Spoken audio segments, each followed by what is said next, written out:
A quantidade de pessoas que cometeram infrações nas rodovias federais no Piauí aumentou em comparação com o ano passado.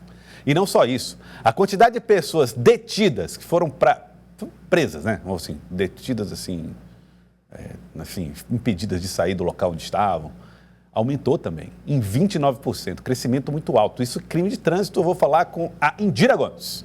A Indira vai trazer essas informações para nós sobre esse trabalho que está sendo feito pela Polícia Rodoviária Federal. Indira, eu fiquei espantado com os números, achei até que a baixa movimentação eventual nas rodovias com a pandemia ia diminuir esses números, mas não, cresceram, Indira. Olha, Jaelson, isso é ainda mais assustador quando a gente percebe que eles se referem exclusivamente aos crimes de alcoolemia, ou seja, dirigir embriagado. Os dados da Polícia Rodoviária Federal são de janeiro a junho desse ano, os 6 primeiros meses de 2020. E nesse intervalo, claro, a gente sofre os efeitos da pandemia, que começou no Brasil em março. De lá para cá, de março a junho, a gente teve, claro, a redução do fluxo de veículos nas ruas e nas estradas também. E houve também, obviamente, uma redução da carga de trabalho do pessoal dos patrulheiros da Polícia Rodoviária Federal, que tiveram que ser limitados. Por causa disso, o número de testes de alcoolemia nas rodovias federais que cortam o Piauí caiu 8% comparado aos 6 primeiros meses do ano passado. Porém, o número de autuações de motoristas dirigindo sob efeito de álcool subiu 17%. E o que é pior, o número de prisões subiu 29%. São 29% mais motoristas dirigindo nas rodovias federais sob efeito de álcool do que no mesmo período do ano passado. Sobre esses números, eu converso agora com o superintendente da Polícia Rodoviária Federal no Piauí, Estênio Pires. Boa tarde, superintendente. A que o senhor atribui esses dados? Uma redução no número de fiscalização, né, de testes realizados, mas um aumento tão grande no número de flagrantes? Boa tarde.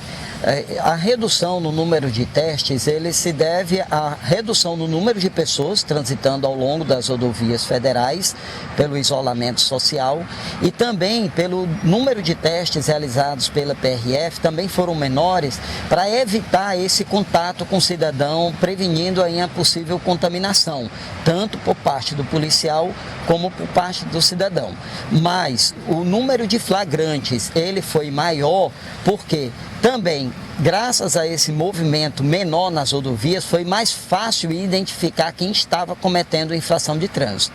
No resumir da história, a gente verificou que quem já dirigia irregular, sem habilitação, sem capacete, também dirigia alcoolizado, não respeitou o isolamento social, continuou conduzindo o veículo alcoolizado, saindo de casa sem respeitar o isolamento social e muitas vezes bebendo e dirigindo. Porque então, o natural seria a gente ter um número proporcional, né? Já que reduziram o número de testes realizados, teria que reduzir também, pela lógica, o número de pessoas flagradas. Exatamente, a lógica seria essa, mas ela não ocorreu exatamente por esse fator. Pela redução de veículos, ficou mais fácil, ficou mais destacado quem estava cometendo a irregularidade.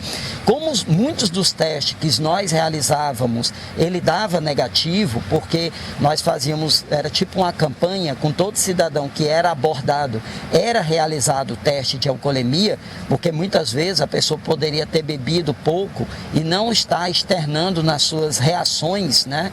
Então a gente praticamente fazia o teste com todo mundo. A partir da pandemia, não.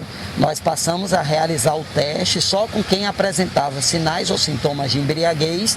Dessa forma, reduzimos consideravelmente o número de testes, mas infelizmente o número de flagrantes foi maior do que o que tivemos no ano passado, onde nós não tínhamos esse isolamento social.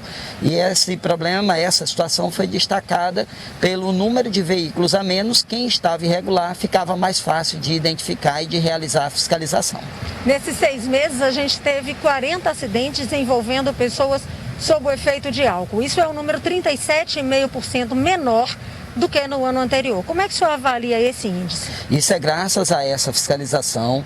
Antes de que ocorresse esses acidentes, como ficou mais destacado e mais fácil de fazer a abordagem quem estava com irregularidade, foi possível realizar um trabalho mais eficiente com relação a quem estava conduzindo o veículo alcoolizado. Dessa forma, com esse aumento no número de flagrantes, resultou na redução no número de acidentes e no número de vítimas fatais ocasionado por pessoas alcoolizadas. Ou seja, tiramos de circulação essas pessoas antes que elas sofressem ou provocassem acidentes. E um fato curioso também que o senhor estava relatando é que muitas vezes essas pessoas usavam máscaras como se quisessem disfarçar para não chamar tanta atenção da Polícia Rodoviária Federal. Isso acontecia também? Sim, com certeza, né? E, infelizmente, a gente encontra uma situação comum no interior do estado, que é o cidadão não usar capacete, é o comum. E nesse caso da pandemia, nós verificávamos um cidadão, muitas vezes sem capacete, alcoolizado, inabilitado, mas usando a máscara. Ou seja, porque passou a ser o comum da coletividade o uso da máscara. Mas o fato de usar máscara necessariamente não quer dizer que ele estava preocupado, né? Porque não demonstrar nenhuma outra preocupação com relação ao crime de trânsito é um ato de responsabilidade. Exatamente, até solicitamos, orientamos a população, o uso do capacete, ele é essencial para resguardar a vida do cidadão, principalmente aí nos nossos interiores, onde muitas vezes o cidadão precisa ser deslocado 200, 300 quilômetros para ter um socorro, um atendimento de urgência e emergência para quem está sofrendo, quem sofre um trauma na cabeça. Te agradece, então, o superintendente da Polícia Rodoviária Federal no Piauí. Lembrando, né, Joelson, que agora há pouco a gente conversava aqui com o superintendente, ele falando dessa preocupação, que as pessoas que não estão preocupadas em provocar acidentes de trânsito, não estão preocupadas em dirigir embriagado, continuam saindo às ruas e dirigindo nas estradas de forma perigosa, imprudente, sob efeito de álcool, com ou sem máscara. Joelson.